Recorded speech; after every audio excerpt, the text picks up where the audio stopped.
group. I'm Yixuan. I'm Kaidi. I'm Huitong. I'm Wang. As you have just seen, our group is a team of our girls. To reflect our unique identity, we decided to choose a bow as our logo. The bow also represents a stylized version of the letters NPU, trying together both creativity and the essence of our work. Our project focuses on designing a dedicated computing chip optimized for CNN-based classification tasks. The goal is to achieve balance between high accuracy and fast processing speed. To validate both the CNN model and the chip's functionality, we selected handwritten digit recognition as a practical test case. As illustrated in the diagram, the process begins with a handwritten digit input. This input is processed by the chip, which performs required computations and the output of the classification result, identifying the digit in the image. For this task, we are working with single-digit recognition, which involves 10 possible classes representing the digits 0 through 9. This setup provides a clear and effective way to evaluate the chip's performance in real-world scenarios. The diagram on this right up corner illustrates the structure of the CNN we designed, which aims to balance high accuracy with low computational complexity. The network consists of 3 layers. The first 2 layers each include a convolutional layer, a pooling layer, and an activation layer, while the third layer is a fully connected layer. In the first 2 convolutional layers, we use 3x3 kernels with 4 inputs and output channels. As you can see, this is a very simple CNN architecture designed to prioritize computational speed. Despite its simplicity, the accuracy of this network reaches 97% on the MNIST dataset when tested on 10,000 images. Even after 8-bit quantization, it still achieves an impressive accuracy of 94%.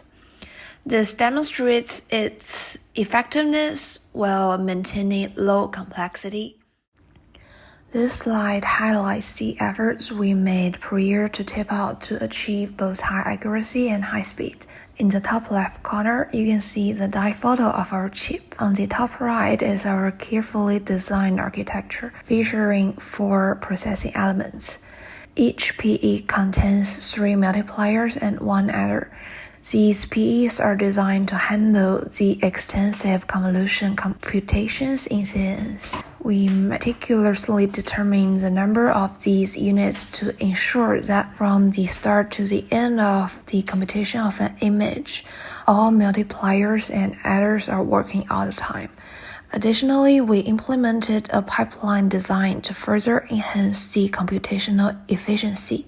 At the bottom of this slide, we showcase some of our additional efforts.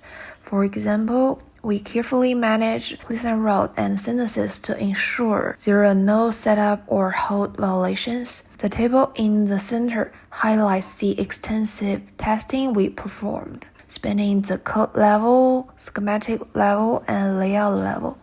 On the bottom right corner, you can see the input-output buffers and Schmidt trigger we manually designed to support high-frequency operation. Additionally, we maximize the decouped insertion in all available spaces. These efforts paid off during post-tape-out testing, where we achieved excellent results. To provide a more intuitive demonstration of our chip's functionality, we integrated a Raspberry Pi into our setup. Let me first introduce our group's demo configuration. Our setup involves 3 main components: a Raspberry Pi, an FPGA, and our chip on a PCB board. All other connected devices are just for display or power supply purposes. We also, on this right side, we designed a website to collect handwritten digital images in real time. Once an image is uploaded, the Raspberry Pi pre-processes it by performing necessary preprocessing steps to convert that original image into 16 x 16 pixel format that matches the input requirements of our chip. This ensures that the image is ready for computation and classification by the chip. Let's focus on the showcase of the functionality of our chip. As I just introduced, we have an FPGA on the left side, and we have our chip with this PCB board in the middle, and we have a Raspberry Pi on the right. And then you can see we have a website here, and we are now drawing a digit number. Maybe let's draw a 2, and we download this image to the Raspberry Pi, and then we run the Raspberry Pi code.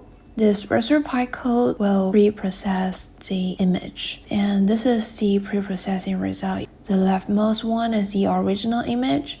In the middle is 28 x 28 image, and at last that is the 16 x 16 image, which is ready for the chip input. And then we now transfer the data to FPGA. Let's start. You can see here on this FPGA LED lights, the leftmost one is our prediction result, that is 2. And the right side, this 2224, that is the cycles we needed for one image. Last thing you can see here is our oscilloscope. The result on this machine, you can see on the first row, this is the recite signal, so that is low, high, and low. The second row, this green thing, this is the time signal, and the blue one is the input, and the purple one is the output. This slide presents our final testing results. We compare the performance of pure software running on a Raspberry Pi with the combined performance of our FPGA and NPU chip. As shown, the Raspberry Pi software can achieve a frequency as high as 2.4 GHz, while the NPU and FPGA collaboration operates at 18 MHz. Despite this significant frequency difference, our chip requires much less time to process a single image compared to the Raspberry Pi. In terms of clock cycles, our chip achieves over 200 times acceleration, clearly demonstrating that we have designed an accelerator. The last row shows the results of connecting our chip to Raspberry Pi, where the frequency and time are mainly limited by the maximum frequency of the Raspberry Pi's I/O pins.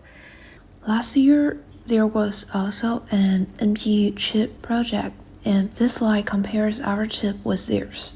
Both chips were produced by the same manufacturer using the same process node. The most notable improvements can be seen that's in the middle 2 rows, where the FPGA plus NPU results are highlighted. This year, our chip achieved a maximum frequency of 18 MHz during testing, compared to 6.25 MHz last year. Additionally, our chip processes a single image in just 0.12 milliseconds, while last year's chip required 0.36 milliseconds. Other data also demonstrate that this year's chip is superior in design. These improvements are primarily due to several innovations in our design this year. The first one, neural network selection. This year, we used CNN, which is inherently more powerful than the perceptron used last year. Second,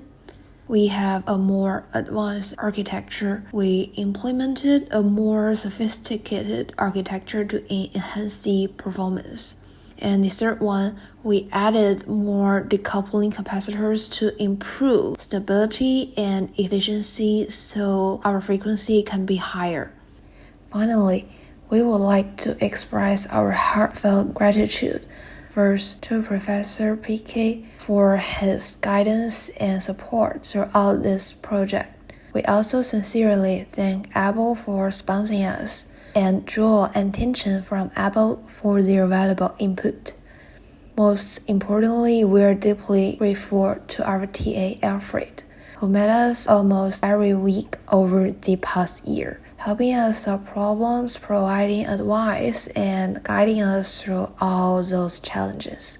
Lastly, we would like to thank all other students in the 6350 course who offered their support and collaboration along the way.